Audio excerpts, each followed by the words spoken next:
জনাবে মোহাম্মদুর রাসূলুল্লাহ সাল্লাল্লাহু আলাইহি সাল্লাম দুইটি কবরস্থানের সম্মান, ফজিলত, মর্যাদা বর্ণনা করেছেন।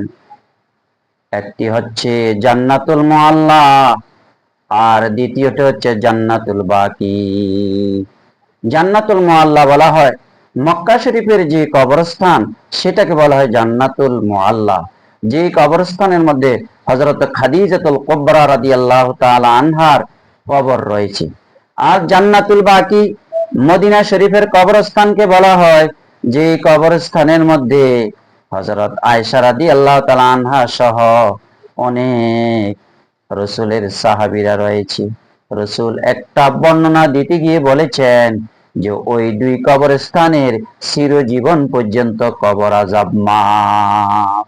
আল্লাহ, আপনি আমাদের সবাইকে কবুল করেন।